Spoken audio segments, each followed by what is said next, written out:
Hi friends, आज एक viewer ने एक बड़ा ही इंटरेस्टिंग क्वेश्चन पूछा है। व्यूअर पूछता है कि क्या मैं अपनी पहली मैरिज से जो मेरी पत्नी है उस मैरिज में रहते रहते क्या दूसरी शादी करूंगा तो मुझे जेल जाना पड़ेगा। अब ये बड़ा इंटरेस्टिंग क्वेश्चन है तो मुझे लगा आज मैं इसके ऊपर एक वीडियो बनाता हूँ और आप लोगों के साथ इस पर्टिकुलर क्वेश्चन का आंसर तो करूंगा ही, साथ में इसको डिस्कस भी करूंगा आपके साथ। तो सबसे पहले जो व्यूअर मेरे से ये क्वेश्चन पूछ रहा है कि क्या मैं पहली शादी के रहते अपनी पहली पत्नी के रहते दूसरी शादी कर लूं और क्या मुझे इसके कारण जेल जाना पड़ेगा। तो भैया मेरी तो एडवाइस है, बिल्कुल मत करना दूसरी शादी।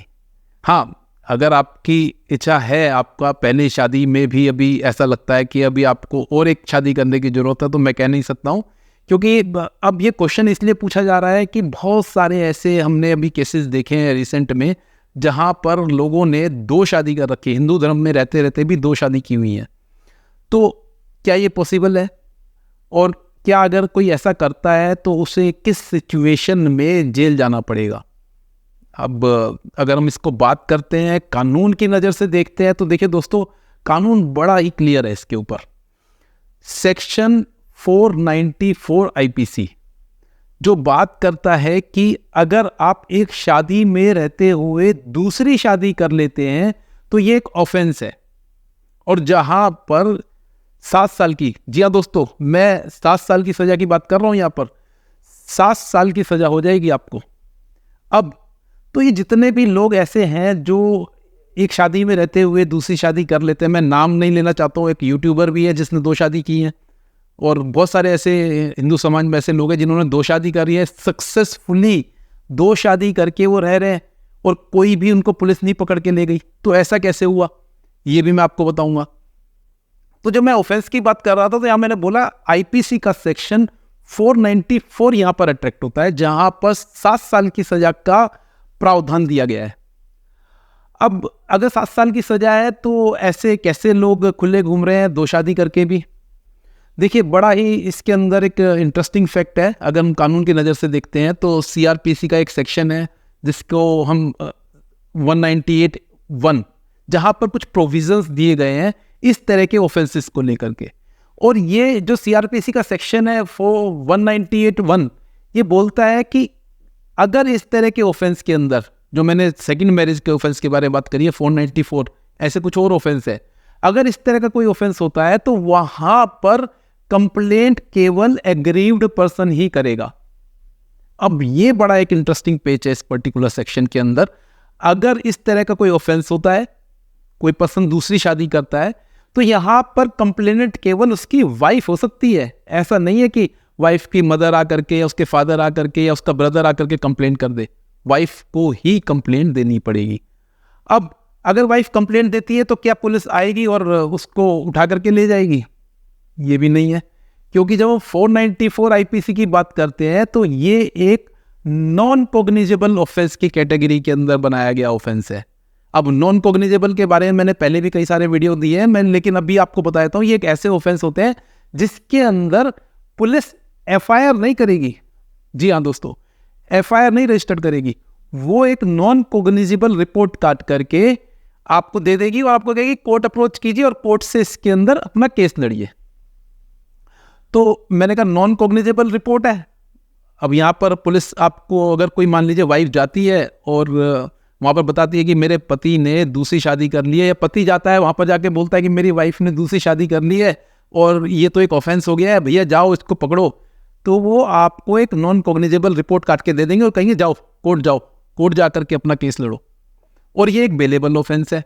मतलब क्या है, अगर आपके खिलाफ एनसीआर कर भी दी है, कोर्ट ने कॉग्निजेंस ले भी लिया, तब भी आपको अरेस्ट नहीं करा जाएगा, आपको कोर्ट के अंदर केस लड़ा जाएगा। और कोर्ट में जब तक वाइफ आपके अगेंस्ट ये प्रूव नहीं कर देगी कि आप एक शादी में रहते हुए, प्रीवियस शादी खत्म नहीं हुई थी, किसी भी तरीके से डिवोर्स नहीं हुआ था और आपने दूसरी शादी कर ली, आपके पति ने दूसरी शादी कर ली है, तभी वो उसके अंदर सजा का प्रावधान अट्रैक्ट होगा और उसके अंदर 7 साल की सजा होगी। अब ये चीजें प्रूव करने में तो बहुत टाइम लग जाएगा कोर्ट के अंदर। और सबसे इंपॉर्टेंट चीज है, वहां पर जाकर के दूसरी शादी प्रूव करनी पड़ेगी। ऐसा नहीं है कि पत्नी जाती है बोलती है कि जी मेरे पति ने तो दूसरी शादी कर रखी है, क्योंकि ऐसी सिचुएशन रोजाना आती हैं। जब हम मैट्रिमोनियल केस देखते हैं, वाइफ जो होती है वो डाउट की स्थिति में होती है, आगे मुझे बोलती है सर मेरे हस्बैंड ने तो दूसरी शादी कर ली है, मैं तो अलग रह रही हूँ। मैं जब उनसे पूछता हूँ कोई प्रूफ है आपके पास, तो वो चुप हो जाती हैं। तो अगर आप ऐसे किसी एलिगेशन को लगा रहे हैं तो आपके पास पुख्ता सबूत भी होने चाहिए दूसरी मैरिज के। आपके हस्बैंड के किसी दूसरी लेडी के साथ रह जाने से ओनली जा करके उसके साथ अगर वो रह रहा है, लिविंग रिलेशनशिप में रह रहा है, तो ये ऑफेंस अट्रैक्ट नहीं होगा। तो बिल्कुल क्लियर मैंने आपको बताया है कि सबसे इम्पोर्टेंट जो बात है इसके अंदर वो ये है कि सबसे पहले तो कंप्लेनेंट एग्रीव पर्सन खुद होना चाहिए, और दूसरा आपके पास पुख्ता सबूत होने चाहिए, कोई डॉक्यूमेंट्री एविडेंस होना चाहिए। अब मैं आया हूँ वापस अपने जो व्यूअर का क्वेश्चन है कि जी अगर मैं अपनी पहली पत्नी के रहते दूसरी शादी करूँगा तो क्या मुझे जेल में जाना पड़ेगा? तो अगर मैं बात करता हूँ अपने लॉ के जो भी प्रोविजंस हैं उसके हिसाब से, तो जी हाँ बिल्कुल आपको 7 साल तक की सज़ा हो सकती है। लेकिन अगर ये बात मैं बोलता हूँ तो ये बड़ी ही सिचुएशनल है। अगर आपने अपनी प्रीवियस वाइफ की रजामंदी ले ली है और उसको कोई ऑब्जेक्शन नहीं है आपके दूसरे शादी करने से, तो रहिए, कोई दिक्कत नहीं है। क्योंकि मैंने बोला सबसे पहले एग्रीव पर्सन ही कंप्लेंट कर सकता है। अगर एग्रीव पर्सन को ही कोई ऑब्जेक्शन नहीं है तो आपकी दूसरी शादी से तो कौन क्या बिगाड़ेगा? नथिंग। और इन प्रोविजंस के अंदर ऐसा भी कुछ है जिसके अंदर दूसरा पर्सन कंप्लेंट कर सकता है, लेकिन वो नॉर्मल सर्कमस्टांसेस में नहीं होते। अगर कोई लड़की की उम्र 18 साल से कम है, कोई लड़की पागल है, या किसी का पति फौज में नौकरी करता है और वो फौज से आकर के कंप्लेंट नहीं कर सकता, तो ऐसे सर्कमस्टांसेस के अंदर दूसरा पर्सन कंप्लेंट कर सकता है 494 की स्थिति में, दूसरी शादी की स्थिति में। नॉर्मल सिचुएशन में नहीं। नॉर्मल सिचुएशन में अगर हस्बैंड ने दूसरी शादी करी है तो वाइफ को कंप्लेंट करनी पड़ेगी, और वाइफ ने दूसरी शादी करी है तो हस्बैंड को कंप्लेंट करनी पड़ेगी, और पुलिस तो एनसीआर काट देगी। आपको कोर्ट में जाना पड़ेगा, कोर्ट में जाकर के केस डालना पड़ेगा। केस डालने के बाद जब आप पुख्ता सबूत दे देंगे और जब आप उस केस के अंदर ये चीज़ प्रूव कर देंगे कि हाँ ये मेरे हस्बैंड ने या मेरी वाइफ ने दूसरी शादी करी है, तब वहाँ पर उसको सजा होगी और जेल जाना पड़ेगा। तो मैंने बताया था कि बड़ा इंटरेस्टिंग मामला होता है, जेल तो जाना पड़ सकता है, लेकिन नॉर्मल सर्कमस्टांसेस के अंदर अगर हम बात करते हैं तो ये बड़ा ही एक ट्रिकी सिचुएशन है। सबसे पहले एग्रीव पर्सन को कंप्लेंट देनी पड़ेगी। अब यहाँ पर बड़े ही कुछ ऐसे क्वेश्चंस मेरे से पूछे जाते हैं जो मैं सोच रहा हूँ आपसे डिस्कस करूँ। कुछ लोगों ने मेरे से ऐसा भी पूछा कि सर मेरे को दूसरी शादी करनी है, पहली वाइफ मेरा डिवोर्स दे नहीं रही, तो क्या करूँ? मैं मुस्लिम धर्म अपना लूँ? मुस्लिम धर्म अपना लेता हूँ, मैं दूसरी शादी कर लेता हूँ, कोई दिक्कत भी नहीं होगी। वहाँ तो मुस्लिम धर्म में तो अलाउड होता है 2 शादी। जी हाँ बिल्कुल अलाउड होती है। लेकिन अगर आप पर्टिकुलर मुस्लिम धर्म इसलिए अपना रहे हैं कि आपको दूसरी शादी करनी है, तो आप बच नहीं पाएंगे। अगर आपकी वाइफ ने वहाँ जाकर के ऑब्जेक्शंस करे और कंप्लेंट डाली तो आपको 494 का मुकदमा आपके ऊपर चलेगा और आपको जेल की हवा खानी पड़ सकती है। तो धर्म, रिलीजन चेंज करने से कोई फ़ायदा नहीं होने वाला। फ़ायदा करना क्या है? अगर आपको दूसरी शादी करनी है तो रजामंदी, आप पहले ऑब्जेक्शन नहीं होना चाहिए, एग्रीव पर्सन को ऑब्जेक्शन नहीं होना चाहिए। इसके अलावा कुछ शेड्यूल्ड ट्राइब कुछ ऐसे होते हैं जहाँ पर उनकी कस्टम्स के अंदर दूसरी शादी अलाउड होती है और उनके ऊपर हिंदू मैरिज एक्ट एप्लीकेबल नहीं होता। तो मैंने देखा है कई ऐसे ट्राइब हैं जहाँ पर हस्बैंड जो है 2-2 शादी कर रखे हैं, 3-3 शादी कर रखी हैं, उनके कस्टम अलाउड करते हैं उनको, और वहाँ पर हिंदू मैरिज एक्ट एप्लीकेबल नहीं होता।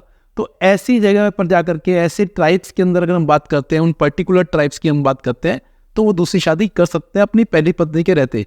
तो समझ लीजिए आज फिर, क्योंकि आज का जो टॉपिक था एक पर्टिकुलर चीज़ को लेकर के, एक व्यूअर के क्वेश्चन को लेकर के मैंने ये वीडियो बनाया है।